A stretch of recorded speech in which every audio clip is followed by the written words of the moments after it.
So, do you want to hear the one about the guy who serenaded me with an 80s theme song from a sitcom? Well, while I tell the story, I'll let you try to guess at which song you think it's going to be. And you will probably not get it, but you will probably know it if you are an 80s child or whatever. So this is a slutty softball story, and to preface that, I play in a gay softball league. Believe it or not, there are gay softball leagues. It's actually pretty huge. That's what she said. There's teams all over the country. There's tournaments on all the holiday weekends usually. There is even a gay softball World Series, and there are actually a lot of straight guys that play in the league. But gay softball is a whole topic in itself that I will discuss on another day, but for now we're going to talk about a slutty softball story.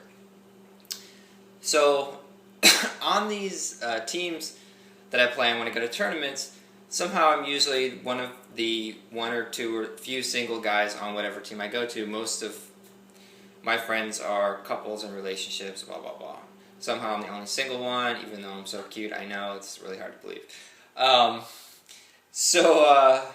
Anyway, so when we go to these tournaments, I like to go out, and the guys always say they're going to want to go out, we're going to have this great fun weekend, and da-da-da-da-da.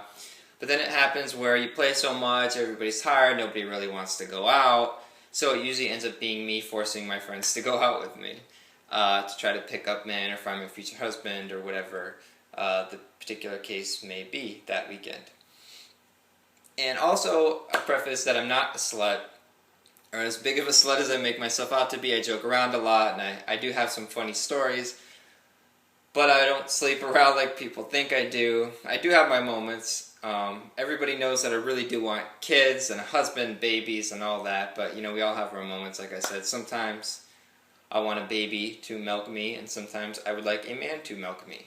So, having said that, and I wonder why I'm single, so when I go to these tournaments, like I said, I want to go out. My friends usually will go out and humor or whatever, but they usually want to go in pretty early and go back to the hotel and watch Matlock or get naked and sew quilts or whatever gay couples do. So what happens sometimes is they'll try to push me on a man to get me to stay out or to find somebody for me to go home with or whatever. Usually it doesn't happen. But in this one particular trip to Atlanta about 2 years ago, I think, I was out with one of my friends of mine, and if he watches this, he'll know who I'm talking about, and a friend of his, and he was wanting to go back to the hotel, it appeared, and so he was trying to get me laid. So, at one point he had me parade around the bar, like literally take a lap around the bar, and smile and wave to people. So I literally was walking around smiling and waving, and that didn't really work too much. I think people thought I was on ecstasy or GHB or whatever the kids take these days, the Xanaxes and whatnots. So of course I get no attention there. So an attractive man ends up sitting next to me.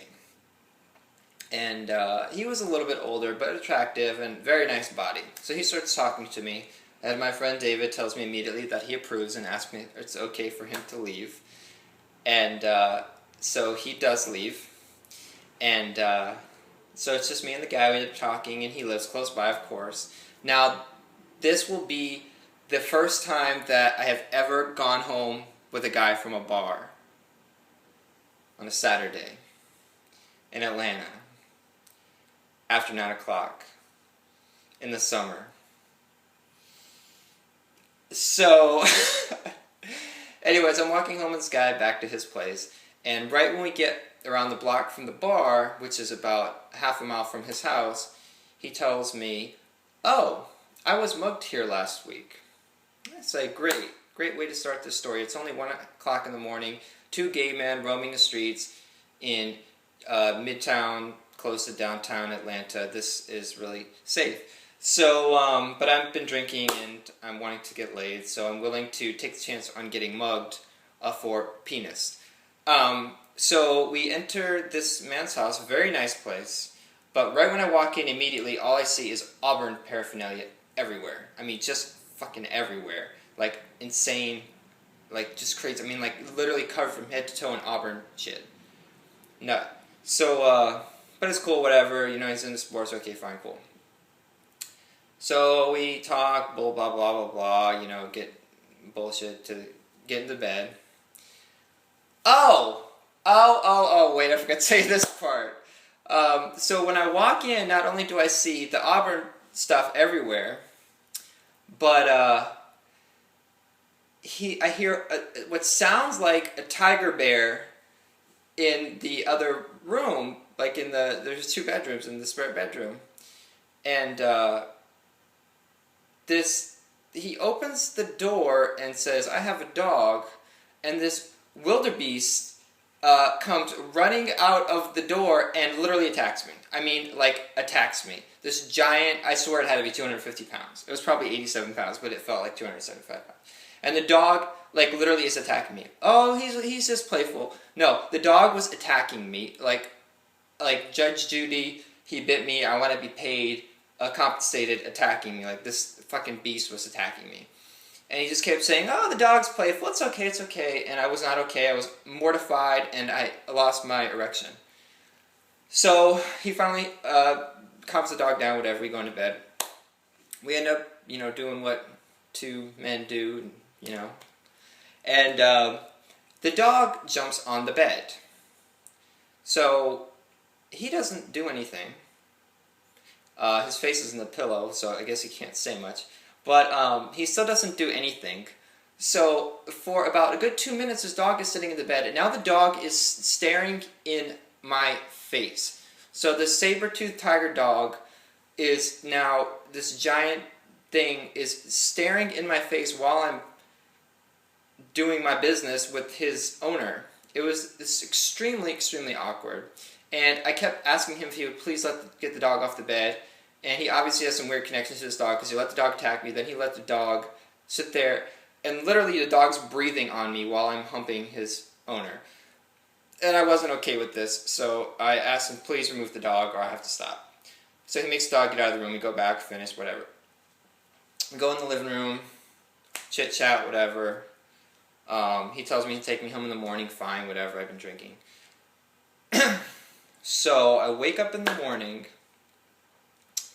and first he shows me a picture book of him and his best friend and their best friend day that they had. This man is 41 years old, by the way. He's showing me him and his best friend day book, whatever, I don't know, it's very weird.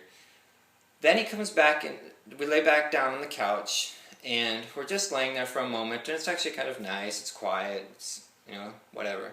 Sun's shining through the door, or the glass door, or whatever. Then, out of nowhere, he just starts serenading me with the theme song from the Family Ties, of all things. It was extremely bizarre, and he wasn't just like singing it in a funny way, or like it was a reference to something we talked about. He just starts serenading me with, "Show me that smile, Lord, show me that smile." And he was like singing it, like I can't sing. But yeah, he was singing it to me. It was the most awkward minute and 4 seconds of my life. I wasn't sure what to do. So my immediate response was, "Oh, were you in a glee club or something?" And believe it or not, he was. So apparently they must have sang that song or something, but it was just very, very, very random. Then we had a very awkward breakfast where he talked about some guy that he was in love with for the whole time, and it was painful. Sex was good, minus the giant snow dog, you know, attacking me and being part of a 3-way with us. But so yeah, that's my awkward sex, interesting softball story. I hope you enjoyed it. That is my life, and of course I will have more fantastic, awkward, bad dating, sex, almost sex, attempted date stories. So, keep watching. Thank you.